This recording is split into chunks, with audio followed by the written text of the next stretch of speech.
Hi hello friends, welcome to the channel. நான் ஏன் இவ்வளோ எக்ஸைட்டாக இருக்கேன்னா, நம்ம வந்து பீச்சுக்கு வந்து போகிறோம். காலைல 6:30க்குள்ளே வந்து பீச் கிளம்பலாம் அப்படின்னு சொல்லி பிளான் பண்ணியிருந்தோம். ஸோ 6:15 ஆகிடுச்சு. இதுவும் எழுந்து தான் ட்ரெஸ்லாம் பண்ணிட்டான். ஆனால் மறுபடியும் போயிட்டு ஸ்லீப்பியாக இருந்துச்சுன்னு சொல்லிட்டு போய் நான் மறுபடியும் படுத்துட்டான். நாங்கள் வந்து சூப்பராக காலைல எழுந்து ப்ரெஷ்லாம் பண்ணிவிட்டு, ஏன்னா வந்து ஹஸ்பண்ட் சொல்லிட்டார், நான் ஜன்னல் கடையில் வந்து உனக்கு பொங்கல் இட்லிலாம் வாங்கி தரேன் அப்படின்னு சொல்லிட்டு. ஸோ வந்து காலையிலே வந்து கிளம்பியாச்சு. நல்லா செமையாக என்ஜாய் பண்ணலாம் அப்படின்னு சொல்லிட்டு கிளம்பியாச்சு. அதுவும் நம்ம ப்ரெக்னென்ட் டைமில் வந்து ஒரு மாதிரி பீஸ்ஃபுல்லாக இருக்கணும் மைண்டு அப்படின்னு சொல்லிட்டு நம்மளுக்கு வந்து தோணிகிட்டே இருக்கும். ஸோ அதனாலவே வந்து ஹஸ்பண்ட் காலைல போகலாம் அப்படின்னு சொல்லி கூப்பிட்டுருந்தாரு. சரி போயிட்டு வரலாம். அங்கே இருக்க புறா எல்லாம் பார்த்தீங்கன்னா ரொம்ப மைண்ட் ரிலாக்ஸாக இருக்கும். நாங்கள் லவ் பண்ணும்போது தான் வந்து அடிக்கடிக்கு வந்து பீச் காலைல போயிடுவோம் வாக்கிங் போகிற டைமில். ஸோ வந்து அங்கே போயிட்டு கொஞ்ச நேரம் டைம் ஸ்பெண்ட் பண்ணிட்டு வந்தோம் அப்படின்னா ரொம்ப ரிலாக்ஸாக இருக்கும் மைண்டு. அதுக்கப்புறம் ரொம்ப வருஷம் கழிச்சு இப்போ தான் வந்து காலையில் வந்து புறாவெல்லாம் பார்க்க போகலாம் அப்படின்னு சொல்லி கிளம்பியிருந்தோம். சரி எங்கள் அம்மா வீட்டுக்கு போய் இத்தோட ஸ்லிப்பர் எடுக்கலான்னு போனால் எங்கள் அம்மா தூங்கிட்டு இருப்பாங்க. சண்டே ஆச்சு, டிஸ்டர்ப் பண்ணக்கூடாதுன்னு சொல்லிட்டு நாங்கள் போயிருந்தோம். பட் 6 மணிக்கே எங்கள் அம்மா வந்து கிச்சன் லைட் எரிஞ்சிட்ருக்கு. இந்த உழைப்பாளிங்களே இப்படி தான்டா அப்படின்ற மாதிரி இருந்தது. ஏன்னா அவங்க சீக்கிரம் எழுந்து போய் கடையை திறக்கணும். ஸோ அந்த இதில் வந்து அவங்களுக்கு சண்டே கிடையாது, சாட்டர்டே கிடையாது, வீக் டேஸும் கிடையாது, வீக்கெண்டும் கிடையாது. எல்லா நாளும் ஒரே நாளாக தான் இருக்கும். நாங்கள் ரோட்டில் போகும்போது எல்லாருமே வந்து இப்போ தான் வந்து எழுந்து கிளம்பிட்டு இருந்தாங்க இல்லை கடையெல்லாம் ஓப்பன் பண்ணுறதுக்கு. நிலாவே இப்போ தாங்க மறையுது. ஸோ வந்து அப்படியே கண் கூட வந்து நிலா மறையறதை வந்து நாங்கள் பார்த்துட்டு இருந்தோம். ரொம்ப ஜாலியாக இருந்துச்சு அதை பார்க்கும்போது. Different feelings.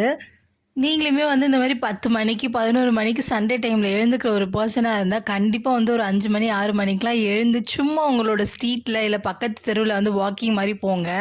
ஒரு மாதிரி டிஃப்ரெண்ட்டாக இருக்கும், எல்லாமே அமைதியாக இருக்கும், ஒரு மாதிரி நல்லா இருக்கும் அந்த ஃபீலு. முடிஞ்ச பீச்சுக்கு கூட போங்க. அங்கே அதுக்கு மேலே வந்து வேறு லெவலில் இருக்கும். நிலா சூப்பராக மறைஞ்சிடுச்சு. ஐயோ ஜாலியாக இருந்துச்சு அதை பார்க்கும்போது. அதுக்கப்புறம் எப்படியும் நம்ம வந்து பீச்சுக்கு வந்து ரீச் ஆயாச்சு. நம்ம வந்து வெளிச்சம் வந்ததுக்கப்புறம் புறா இருக்குமா இல்லையா அப்படின்னு சொல்லிட்டு ஒரு மாதிரி குழப்பத்திலே வந்திருந்தேன். ஏன்னா இத்து காமிச்சா நல்லா விளையாடுவான் அப்படின்னு சொல்லிட்டு பார்த்தா எப்படியோ வந்து புறா இருந்துச்சு. என் ஹஸ்பண்ட் எக்ஸைட்டட் ஆகிட்டார், நானும் செம்ம ஜாலியாக ஆகிட்டேன். கூட்டிகிட்டு போயிட்டு வந்து புறாவெல்லாம் காட்டலாம் அப்படின்னு சொல்லிட்டு ரொம்ப ஆசையாக போயிருந்தோம். ஆனால் வந்து பீச்சில் வந்து இப்போ வந்து நிறைய ரெகுலேஷன்ஸ் ரூல்ஸ் வந்துச்சு போல். ஏன்னா புறாங்க வந்து சாப்பிடும் போது அதை போய் டிஸ்டர்ப் பண்ணக்கூடாது அப்படின்னு சொல்லிட்டு. ஏன்னா அது உண்மை தானே, யாருமே வந்து சாப்பிடும் போது டிஸ்டர்ப் பண்ணால் காண்டாயிடுவோம். அதே மாதிரி வந்து புறாவையும் டிஸ்டர்ப் பண்ணக்கூடாதுன்னு சொல்லிட்டு ஒரு 4-5 பேர் வந்து அங்கே நின்றுட்டே இருக்காங்க. சொசைட்டி பீப்புள்ஸ் அப்படின்னு நினைக்கிறேன். ஹிந்திக்காரவங்க வந்து நின்றுட்டு இருக்காங்க. அதாவது சேட்டு பீப்புள்ஸ்ன்னு சொல்லுவாங்களா, அவங்கெல்லாம் நின்றுட்டு இருந்தாங்க. அவங்க தான் வந்து மூட்டையாக வந்து புறாக்கு வந்து சாப்பாடு எடுத்து வந்து போட்டுகிட்டே இருக்காங்க. சிறுதானியம் வந்து எல்லாமே போட்டுகிட்டே இருக்காங்க. நம்மளை மாதிரி ஆளுங்களும் வந்து தமிழ் பீப்புளும் எடுத்துகிட்டு வந்து போடுறாங்க. பட் அன்னைக்கு வந்து பர்டிகுலராக வந்து ஏதோ ஒரு ஸ்பெஷலான டே. ஸோ வந்து கண்டினியூஸாக வந்துகிட்டே இருந்தாங்க. நிறைய பேர் ஒயிட் குர்த்தாலாம் போட்டுட்டு நிறைய பேர் வந்து சுற்றிட்டு இருந்தாங்க அந்த இடத்துல. ஏதோ ஒரு ஸ்பெஷலான டே போல் அவங்களுக்கு. ஸோ வந்து இந்த மாதிரி புறாவுக்கு வந்து ஃபுட்டு கொடுத்துட்டு போவாங்க போல். நிறைய இடத்துல வந்து இந்த மாதிரி பேட்சாக வந்து புறா வந்து உட்காந்துட்டு இருந்தது. பட் ஒரே இடத்துல இவங்க வந்து மூட்டையாக எடுத்து வந்து கொட்டிகிட்டே இருந்தாங்க. அதாவது சாப்பிடவே முடியல.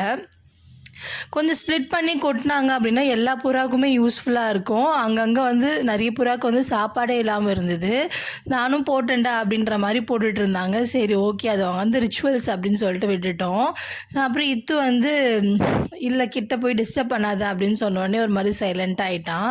சரி வாங்க நம்ம வந்து பீச்சுக்காவது போய் பார்க்கலாம் அப்படின்னு சொல்லிட்டு தண்ணியில் கால் வைக்கலாம் அப்படின்னு சொல்லிட்டு கிளம்பிட்டோம். சரி ஓகே ஜாலி அப்படின்னு சொல்லிட்டு அவரும் வந்து கிளம்பிட்டாரு. இந்த சூரிய வெளிச்சத்துக்கு அந்த பீச்சோட ரிஃப்ளெக்ஷன் வந்து வேறு லெவலில் இருந்துச்சு. அப்படியே தங்கம் வந்து மிதந்து ஓடி வர மாதிரி இருந்துச்சு. அந்த ஃபீலு வேறு லெவலில் இருந்துச்சு.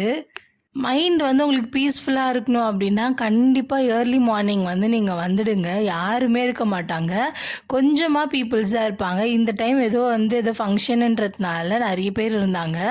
பட் வந்து நம்மளை யாரும் டிஸ்டர்ப் பண்ண மாட்டாங்க. பீச்சே காலியாக இருக்க மாதிரி இருக்கும். இவங்களை வச்சு நான் கொஞ்சம் ஃபோட்டோஸ்லாம் எடுத்துகிட்டு இருந்தேன். டேட் சன் அப்படின்னு சொல்லிட்டு ரொம்ப சூப்பராக இருந்துச்சு.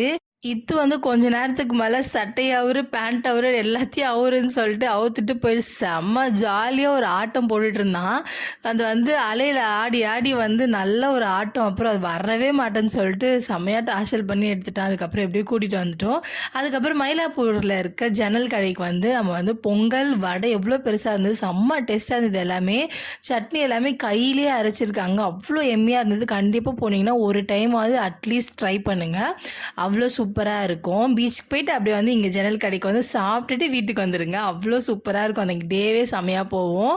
சாப்பிட்டுட்டோம் நாங்களுமே. அதுக்கப்புறம் வீட்டுக்கு வந்துட்டு கொஞ்சம் வந்து இவங்களுக்குலாம் வந்து ஃபேஸ் மாஸ்க் வந்து போட்டுட்ருந்தேன். என் ஹஸ்பண்டுக்கு இத்துக்கலாம் நல்லா ஜாலியாக காமிச்சிட்டு படுத்துட்டு இருந்தாங்க 2 பேரும். ஹஸ்பண்ட் வந்து கவர் பண்ணல. என் ஹஸ்பண்ட் போட்டு அவ்வளோதான் கொன்னுடுவேன் அப்படின்ட்டு இருந்தார். செம்ம ஜாலியாக போச்சு அன்றைக்கி சண்டே. இந்த மாதிரி வந்து அவருக்கெல்லாம் போட்டு நான் வெள்ளரிக்காய் இல்லையா அப்படின்னது, சரி வந்து சாத்துக்குடி இருக்குல்ல, சாத்துக்குடியை கட் பண்ணி கண்ணில் வச்சு விட்ரு அப்படின்னு சொல்லிட்டு இருந்தாங்க. சரி 2 பேருக்கும் வச்சு விடலாம் அப்படின்னு சொல்லிட்டு வச்சு விட்டுட்டேன். அதுக்கப்புறம் நல்லா கொஞ்ச நேரம் ரிலாக்ஸ் பண்ணிட்டு இருந்தாங்க. அதுக்கப்புறம் நெக்ஸ்ட் வந்து நம்ம எண்ணெய் தேய்ச்சி தலைக்கு ஊற்றலாம் அப்படின்னு சொல்லிட்டு 2 பேருக்கும் வந்து செம்ம ஹீட் பாடி. ஸோ வந்து வீக்லி ஒன்ஸ் வந்து நம்ம எண்ணெய் தேய்ச்சி குளிப்பாட்டினோம் அப்படின்னா அவங்களுக்கு வந்து நல்லா வந்து பாடி வந்து நார்மல் கண்டிஷனுக்கு வரும். ஸோ வந்து ஹீட் பாடின்றதுனால 2 பேருக்குமே வந்து எண்ணெய் தேய்ச்சி நல்லா தலைக்கு ஊற்றி விட்டுட்டேன். அதுக்கப்புறமேட்டுக்கா இன்றைக்கி வந்து தாலி வந்து சேஞ்ச் பண்ணிக்கலாம் அப்படின்னு சொல்லிட்டு நம்ம வந்து ஹஸ்பண்ட்டை கொடுத்துருந்தோம். ஸோ கட்டி கொடுத்தாரு. அப்புறம் ஈவினிங்காக போயிட்டு இத்துக்கு வந்து ஹேர் கட் பண்ணிட்டு வந்துட்டு இன்னையோட டே இப்படி தான் போச்சு.